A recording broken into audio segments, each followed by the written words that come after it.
ต่อจากเสริมสวยเดี๋ยวพี่น้องมาหาหนังเล่นมานอนเล่นตากลมอยู่นี่ไม่ต้องมีพัดลมบ้านฉันมีอะไรนะโพเอาแค่เลาะมาฝากบ้านฉันมีลมธรรมชาติ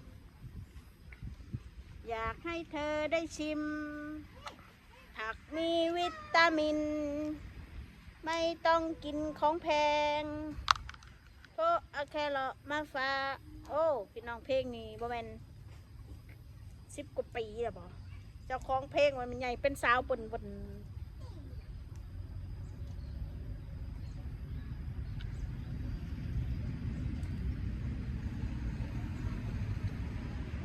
อากาศมันร้อนก็ต้องหาร่มอยู่ร่มเศร้าวันๆก็ไม่รู้จะทำอะไรหรอกกินก็หากินผักกินหญ้าไปแล้วพี่น้อง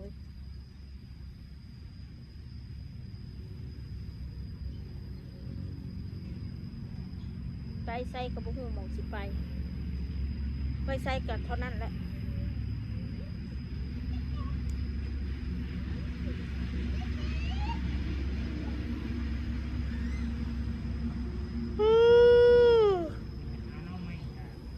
บ่อตะข้านน้ำเมยไปก็ได้เลยน้องไม้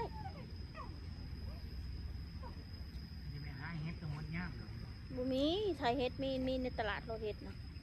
ไทยเฮ็ดมันออก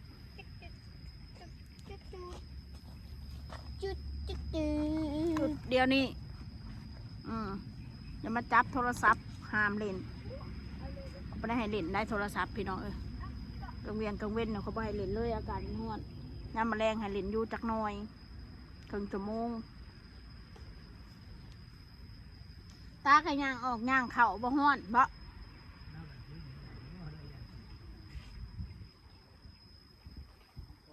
จักอยากกินยังในปากเนี่ยนะโอ้ยเนาะ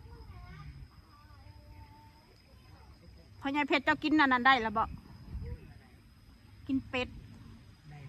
ซื้อเป็ดมาปิ้งปะ แต่แนวกินไปไหมก็สร้างมันเอาให้หมดแล้วซื้อเป็ดมาย่างปลาตอนเย็นปะส่วนพ่อใหญ่เพชรไปซื้อเป็ดมาปิ้ง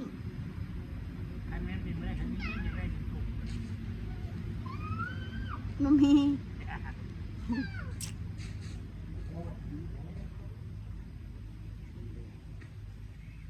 อยากกินปิ้งกินได้เบ็ดแนวอื่นได้ปิ้งเบิดเลยดังไฟแล้วก็ย่างแมลงร้องเพลงคาราโอเกะกับพ่อใหญ่เพชรบัดนี้แมลงสิร้องเพลงให้ฟังค่อยนี่แหละของคอยสิเป็นดีเจเองเจ้าก็ขอเพลงมาจากได้เพลงยังคอยสิร้องให้ฟัง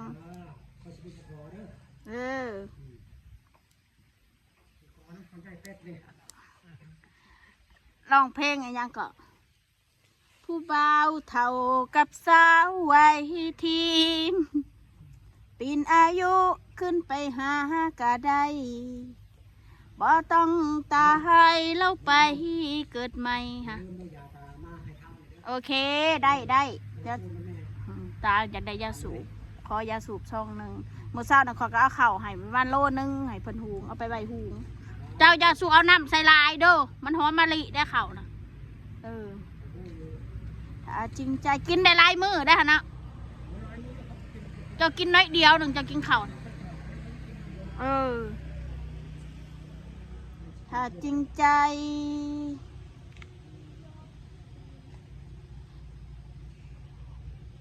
ถึงสิเท่าบ่เป็นหยังแค่มีตังค์ให้ใช้สักก่อนว่างอแต่น่าสนถ้าเลือกได้เนาะโอ้ยย้อนเวลาไปได้ค่ะติคอยคือสิบ่ได้เอาแล้วพ่อใหญ่เพชรนี่ถ้าย้อนเวลาไปได้เดี๋ยวคนบ่ได้เอาแล้วพ่อใหญ่เพชรนี่อี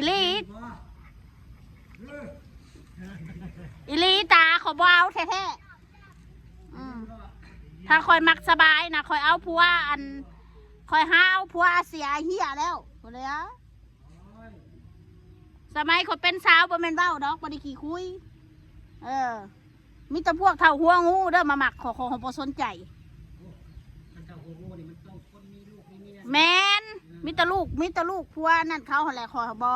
บ่สนบ่อนได้ขอยบ่มาขอยบ่มีแววในทางนี้ว่าซั่นซะ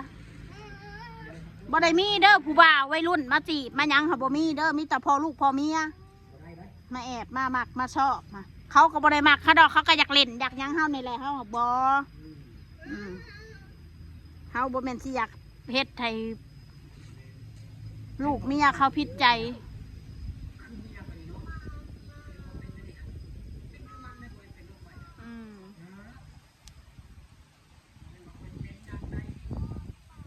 ถ้าแม่นคิดว่าอยากหาเงินค่ะนะโอ้ย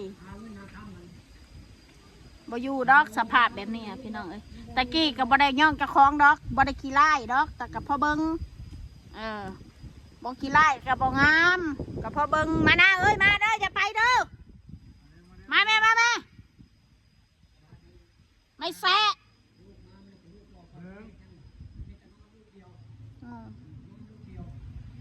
ลงไปได้หายเผ็ดขี่รถตามเลยเอาไม่แส่ไปน้ำหาดขึ้นมาเลยไม่ฮะ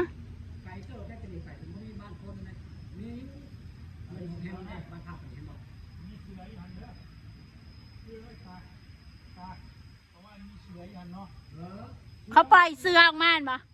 เขาปล่อยเสือออกมากันเด็กหน่อยนะเอาไปปล่อยป่าได้ล่ะเอาเสือออกมาเลยฮันเสือมาเร็วเสือมาเร็ว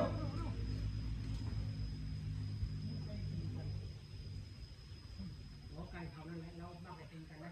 เอาละพี่น้องเลยสำหรับคลิปนี้ก็ไม่ได้มียังไรหรอกนั่งเล่นเว้านัวหัวหมวนบ่มีแนวสิเว้าให้ฟัง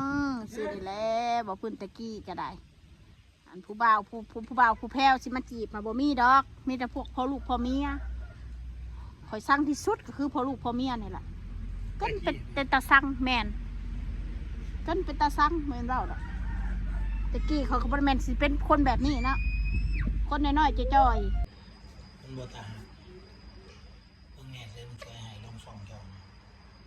เห็นกับพี่กับน้องว่าจะมีช่องเจ้ากิจกรรมเฮ็ดอย่างเงี้ยมันเศร้าอาบน้ำเต็มตัวมุนตีนะอ๋อม่อนตีนะเอามาเนี่ยตีเนี่ยมันดื้อนี่มันก็ต้องตี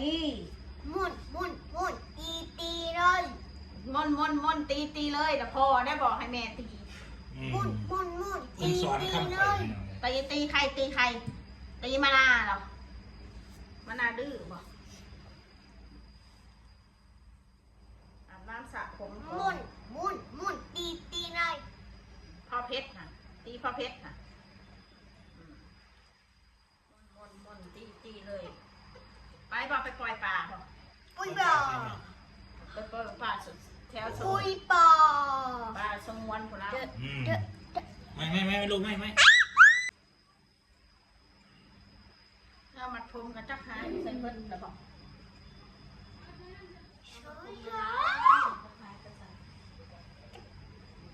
ยังมัดผมไม่ใส่ซื้อมายำใดกับเบิ้งก็นี่ไงคนงานของข่อยเอาบอลเนี้ยเป่าวูบ่เป่าบ่เป่าบอลต่อมันอยู่ใช้ล่ะเป่าฮาบุต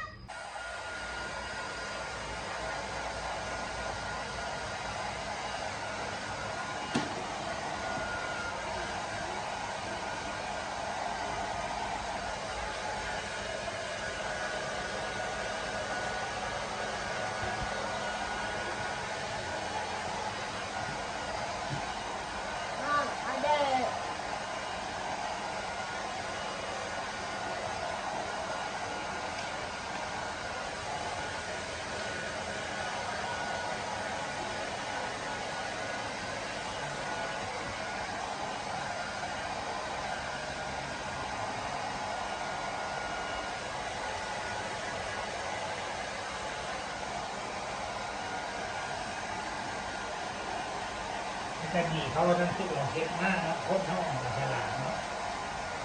ผมเกลียดเขาตาเฮ็ดแนวเอาผมในต้นมันแห้งไว้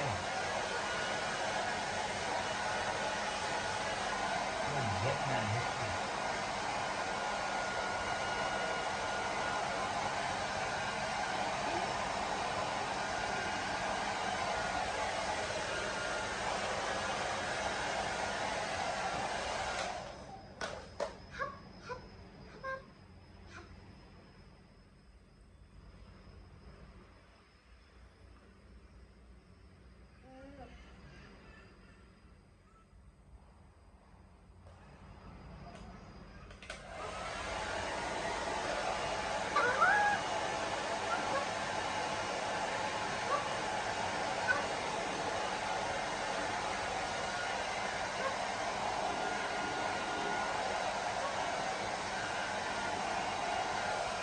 มะนาว